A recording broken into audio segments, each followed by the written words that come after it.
의원의 발언이 있겠습니다. 네. 그 상법 2차 개정안과 노란봉투법 등이 28일 국회 상임위를 통과를 했습니다. 이를 두고 송원석 국민의힘 원내대표가 반시장 입법 폭주라면서 막말 공세를 퍼붓고 있는데요. 1, 2차 상법 개정의 경우에는 반시장이 아니라 친시장 입법입니다. 코스피 5천 시대를 위해서 그리고 자본시장 활성화와 선진화를 위한 정지 작업입니다. 반시장이라는 게 무슨 말인지 그 뜻도 모르면서 입에 붙어서 그냥 막 하는 얘기가 아닌가 하는 생각이 드는데 저는 이것이 매우 무식의 소치가 아닌가 이런 생각이 듭니다. 시장이 뭔지 제대로 이해하고 있는가 되묻고 싶은데요. 잘 모르면 좀 한번 생각하고 그 얘기를 좀 하시기 바랍니다. 여기서 말하는 송원석 원내대표가 얘기하는 시장이라는 게 불공정한 일부 대주주를 말하는 것입니까? 국힘에서 말하는 시장이란 무엇이냐에 대해서 송원석 대표는 한번 답을 한번 해보시기 바랍니다. 여기서 말하는 시장이란 무엇인가? 지난 1차 그 상법 개정 이사의 충실 의무를 주주에게까지 인정하는 부분, 이때도 우려가 일부 있었습니다만 시장은 오히려 불장으로 화답을 하지 않았습니까? JP 모건이나 골드만삭스 등 글로벌 투자은행들도 긍정평가를 했고 한국 증시에 대한 투자 의견도 비중 확대로 상향했습니다. 2차 상법 개정 소식이 나온 어제도 코스피 4년 만에 최고점 찍고 3,230으로 마감했습니다. 시장은 거짓말을 하지 않습니다.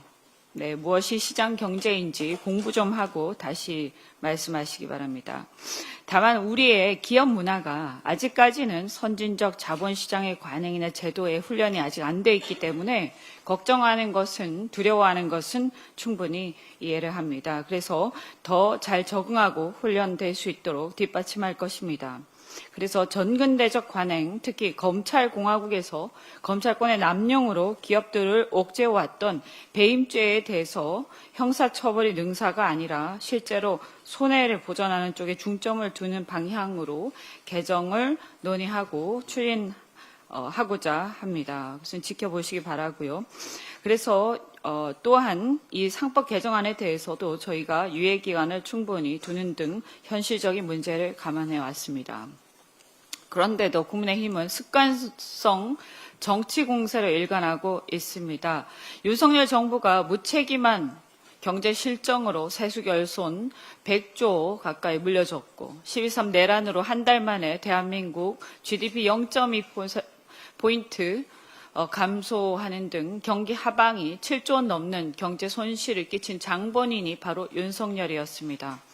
이재명 정부는 사실상 부도난 국정, 파탄난 외교를 물려받아 민생 경제 회복 위해서 응급 처방과 장기 대책을 동시에 수행하면서 열일 중인데 윤석열이 내란으로 나라 망치는 것을 막기는커녕 동조까지 했던 국민의힘이 무슨 낯으로 정치 공세를 펴면서 국정 발목을 잡는 것인지 스스로 한번 돌아보시기 바랍니다.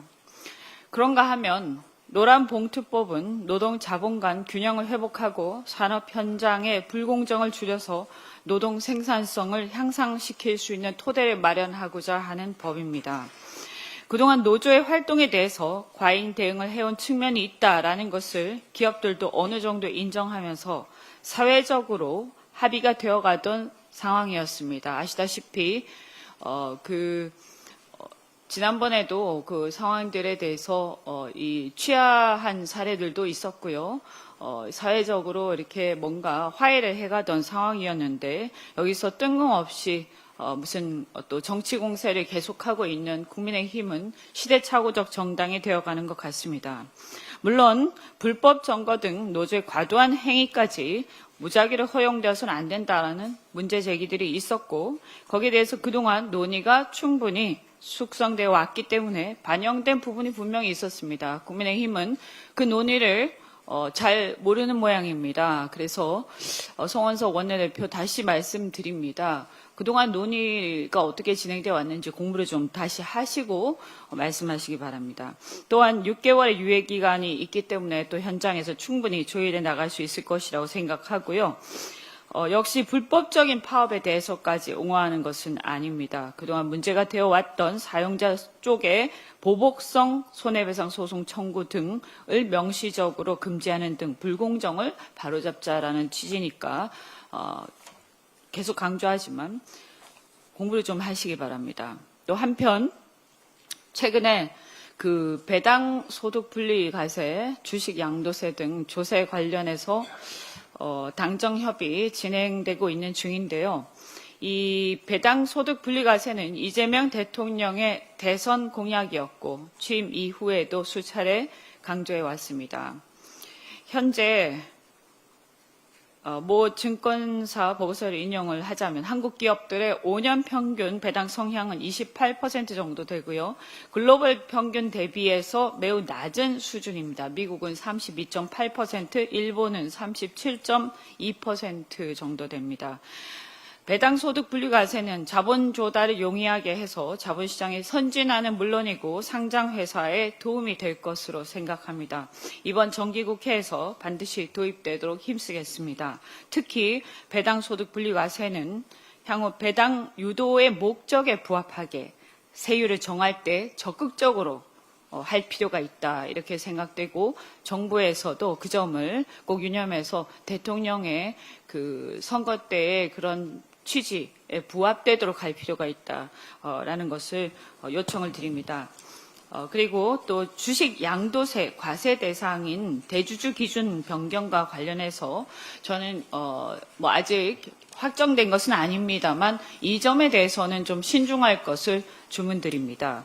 개인적으로 대주주 기준의 현행 50억 원에서 10억 원으로 낮추는 것은 과연 이것이 대주주의 기준에 맞는지 그리고 증시 부양과 자본시장, 그러니까 부동산에 잠겨있는 자본들을 자본시장으로 이렇게 유도해서 자본시장 활성화하자라는 이재명 정부의 정책 기조와 맞는지 그리고 또 세수 효과도 미미한데 이것이 과연 이렇게 하는 것이 효과가 있는지 또 세수 효과보다는 이것은 이 제도들은 재반 제도들은 자본시장 활성화라는 그 효과에 좀 더 집중해야 되는 것 아닌지 여러 가지 고려할 필요가 있다라고 말씀드리고요. 자칫하면 또 양도세를 피하기 위해서 연말에 매도하고 연초에 다시 매수하는 불필요한 흐름이 발생할 수 있어서 증시 활성화 동력이 약화될 수 있다라고 말씀드립니다.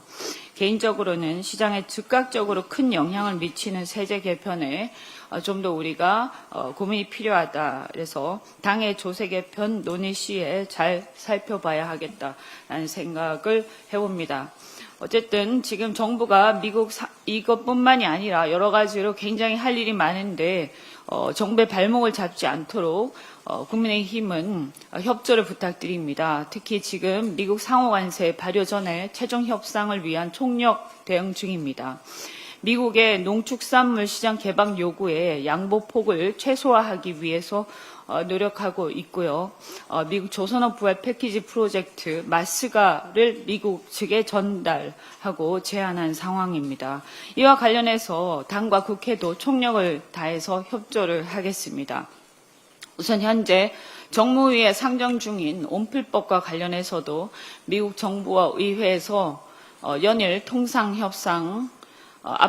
통상협상과 연계해서 압박 수위 높이는 중인데 우리 국회도 이런 점을 잘 알고 있습니다. 국익 관점에서 법의 처리를 일단 중단한 상태임을 다시 말씀드리고 배달 플랫폼 생태계의 공정성을 살리는 것은 매우 중요하나 그것을 어떤 방식으로 어떻게 규제하느냐 하는 것은 이 외국계, 미국계 플랫폼 업체의 차별적 규제가 되지 않도록 하고 또한 특히 상호 호혜적 관점에서 하기 위해서 노력하면서 할 것입니다. 특히 관세 협상 결과에 따라서 이 법안들의 처리 방향이 결정될 것으로 생각합니다. 협상이 잘 되기를 바랍니다. 또한 이 마스가 제대로 된 이행을 뒷받침하기 위해서도 한국조선생태계의 보안특별구역 지정과 협력기금 조성 그리고 해군조선동맹을 기반으로 한 전략적 협력과 군수협정 체결을 위한 제반 여건 마련 등 이런 것들을 위한 국회 차원의 지원을 위해서 법률안을 제출할 예정입니다. 국회에서 협력이 꼭 필요하니까 국민의힘이 자꾸 뒷다리를 잡지 말고 계속 폄하하지 말고 같이 함께 국익을 위해서 협조해 주시기 바랍니다. 이상입니다.